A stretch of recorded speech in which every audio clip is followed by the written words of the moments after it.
ज्योतिमात्र स्वरूपाय निर्मल ज्ञान चक्षुषे नमः शिवाय शांताय ब्रह्मणे लिंग मूर्तये।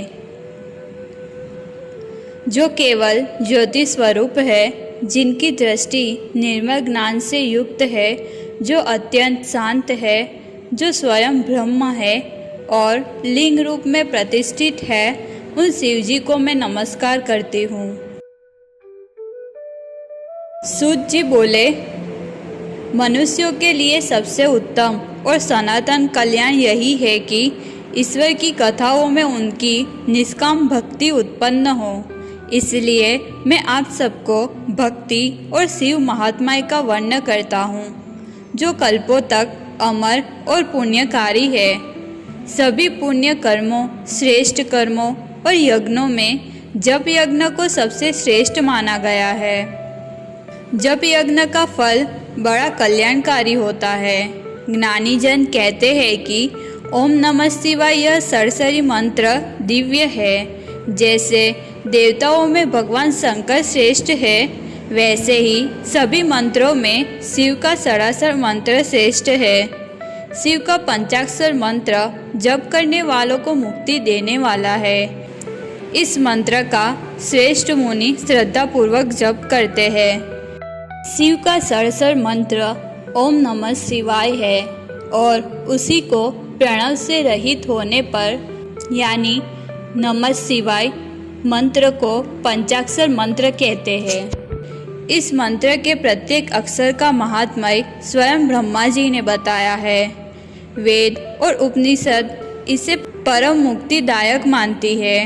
जो सर्वज्ञ, पूर्ण और सच्चिदानंद स्वरूप शिव है, वे सदा पंचाक्षर मंत्र में रमण करते हैं। यह मंत्र सभी उपनिषदों का सार है। जो इसे जपते हैं वे शिव तत्व में मिल जाते हैं और परब्रह्म को प्राप्त करते हैं। इस मंत्र के माध्यम से जीवात्मा और शिव में ऐक्य हो जाता है। यह मंत्र स्वयं परब्रह्म स्वरूप है।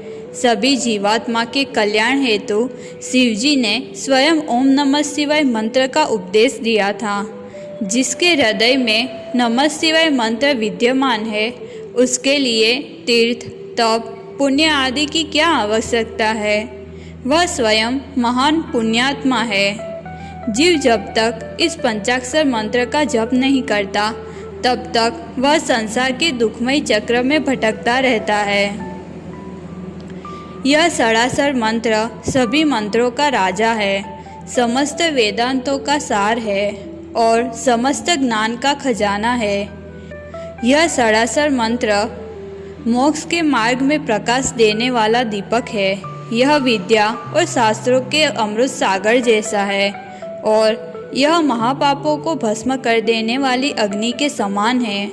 इस पंचाक्षर मंत्र के जप के लिए न तो कोई दीक्षा आवश्यक है, न हवन, न कोई विशेष संस्कार और न ही तप, न कोई समय सीमित है और न ही विशेष उपदेश की आवश्यकता है।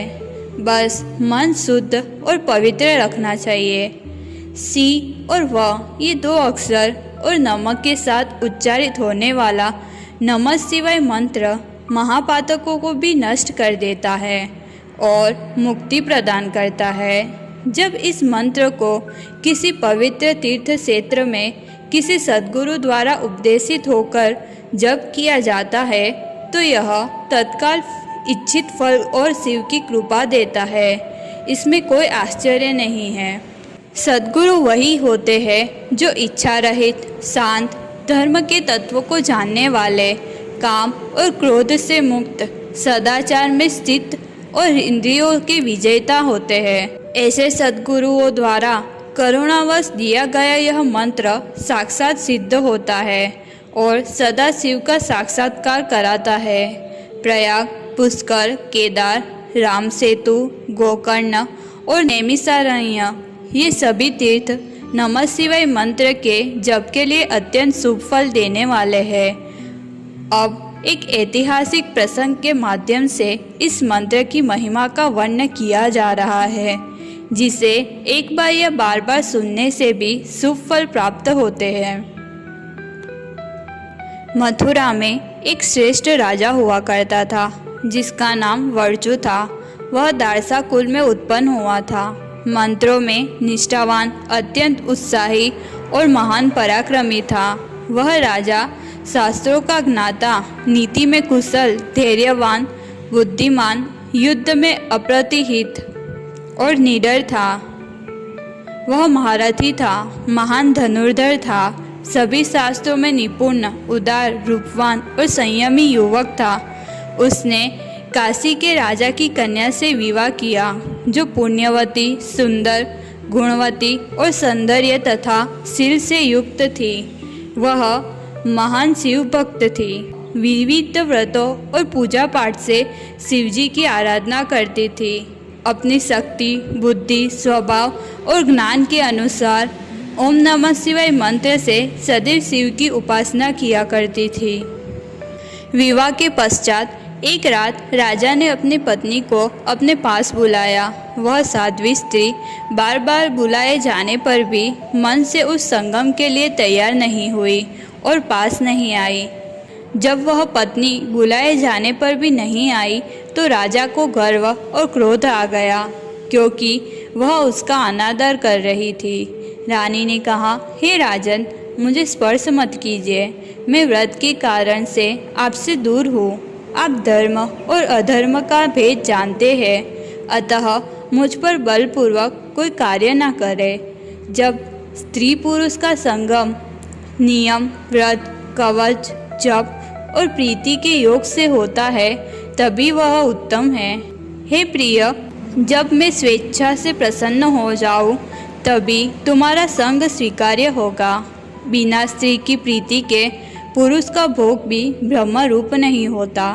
जो स्त्री अप्रसन्न हो, रजस्वला हो या काम प्रेरित हो, ऐसी स्त्री से संपर्क एक धर्मनिष्ठ पुरुष को नहीं करना चाहिए। पति को अपनी पत्नी के प्रति प्रसन्न करने वाली वाणी और व्यवहार में मधुरता, स्नान आदि की व्यवस्था, पोषण और दयालुता दिखानी चाहिए। जो बुद्धिमान और प्रेम भाव से युक्त पुरुष ऐसा करता है वह अपने जीवन में सुख की प्राप्ति करता है। जब वह साध्वी स्त्री धर्मपूर्वक मना कर रही थी तब भी राजा काम से व्याकुल होकर उसे जबरदस्ती अपनी ओर खींचने लगा। जब राजा ने उसे छूने का प्रयास किया तो स्त्री का शरीर तपते लोहे की तरह जलने लगा। राजा उसी क्षण रुक गया और कहने लगा, हे प्रिय, यह अद्भुत और चमत्कारिक घटना मैंने तुम्हारे द्वारा देखी। तुम्हारा शरीर कैसे तपते लोहे जैसा हो गया। राजा आश्चर्यचकित था। तब रानी ने विनयपूर्वक हंसते हुए अपने सुंदर मुख से उत्तर दिया, हे राजन, मेरे बचपन में एक ब्राह्मण ने करुणावश मुझे सेवी पंचाक्षर विद्या का उपदेश दिया था। उस पंचाक्षरी मंत्र की शक्ति से अब मेरा शरीर किसी पापी, कामातुर या अपवित्र व्यक्ति द्वारा स्पर्श नहीं किया जा सकता। हे राजन, तुम्हारे द्वारा जैसा आचरण किया जाता है उसी प्रकार प्रजा जो कि कुलीन है वे भी मदिरा और भोग विलास में लिप्त रहती है। न तो आप नित्य स्नान करते हो, न ही शुद्ध होकर कोई मंत्र जपते हो और न ही ईश्वर की पूजा अर्चना करते हो, तो आप मुझे स्पर्श करने योग्य कैसे हो सकते हो। राजा बोले, हे प्रिय, अब कृपया मुझे भी वह पवित्र शिव पंचाक्षरी विद्या बताओ ताकि मैं अपने पापों का नाश कर सकूं और तुम्हारे साथ प्रेम पूर्वक जीवन बिता सकूं। रानी ने कहा, मैं आपको उपदेश नहीं दे सकती क्योंकि मैं स्वयं अपने गुरु की शरण में हूँ। आप किसी योग्य गुरु के पास जाकर विधिवत दीक्षा लें।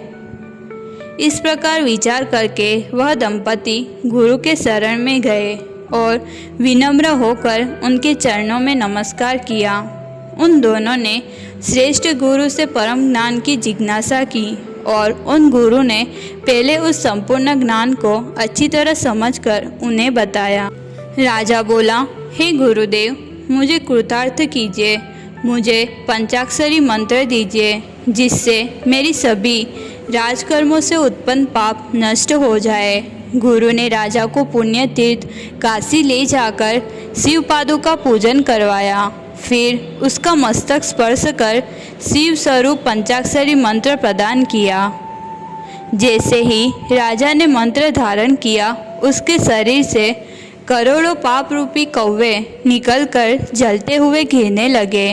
राजा ने पूछा, हे गुरुदेव, मेरे शरीर से इतने पाप कैसे निकले? इसका कारण क्या है? गुरु बोले, हे राजन, जब पंचाक्षरी विद्या हृदय में आती है तब हजारों जन्मों से संचित पाप तभी क्षण भर में जलकर भस्म हो जाती है। ब्रह्म हत्या, चोरी, मद्यपान, स्त्री हत्या जैसे पापों की करोड़ों मात्राएं भी पंचाक्षरी मंत्र धारण करने से नष्ट हो जाती है। अब तुम दोनों प्रेम पूर्वक जीवन व्यतीत करो। दोनों ने गुरु को प्रणाम कर प्रसन्नचित अपने गृह लौट गए। इस प्रकार राजा ने अपनी शीतल स्वभाव वाली पत्नी के साथ सुखपूर्वक जीवन बिताया और अंत में स्वर्ग को प्राप्त किया।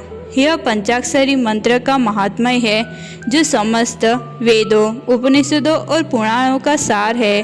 अतः जो मनुष्य इस कथा को श्रद्धा से सुनता है, वह सब पापों से मुक्त होकर भगवान शिव को प्राप्त करता है।